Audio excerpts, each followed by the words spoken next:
এই যে ফুলগুলো দেখতে পাচ্ছেন, এই ফুলগুলো হচ্ছে কচুরিপানার ফুল। ছোটবেলায় এই ফুলগুলো দিয়ে অনেক খেলা করতাম আমরা। মানে গ্রামে যারা বসবাস করছে তাদের যে শৈশব, মানে শৈশবের দিনগুলো যে ছিল, মানে শৈশবের সোনালী দিন, শৈশবের দিন বললে ভুল হবে, সোনালী দিনগুলো যা এখনো তাদের মনে গেঁথে আছে।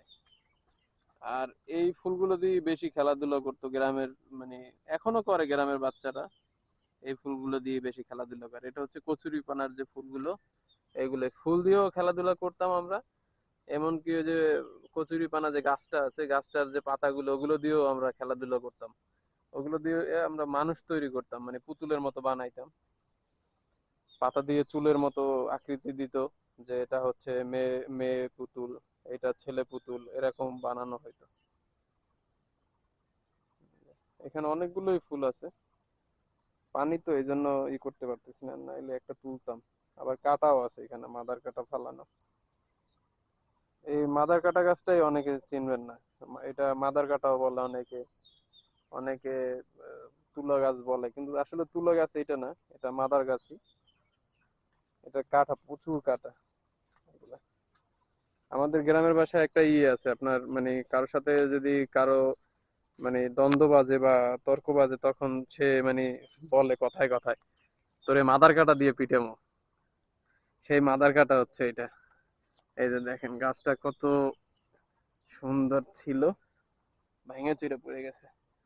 এই যে আসিফ দাঁড়াই আছে সামনে, আমরা এখন নেমে যাব, নেমে গিয়ে হাঁটতে হাঁটতে বের হয়ে যাব।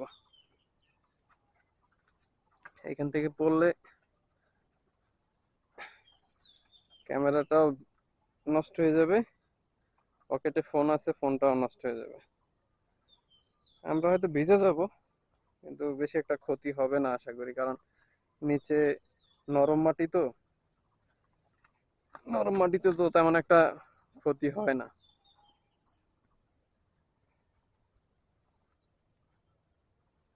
কত সুন্দর ন্যাচারাল পরিবেশ। এই সামনে সামনে আসিফ হাঁটতেছে। যদিও আমার এই ক্যামেরাটা হচ্ছে চাইনিজ ব্র্যান্ড, এই জন্য মানে ভিউটা কিছুটা একটু অন্যরকম দেখায়। আর যদি একটু ভালো ব্র্যান্ডের হইতো, যেমন ডিজিআই বা কি বলে গোপ্রো, তাহলে এই ন্যাচারাল ভিউটাই আরো সুন্দর থাকতো, মানে আরো ন্যাচারাল ভাবে দেখা যেত আর কি। কালারটা খুব সুন্দর দেখাইতো।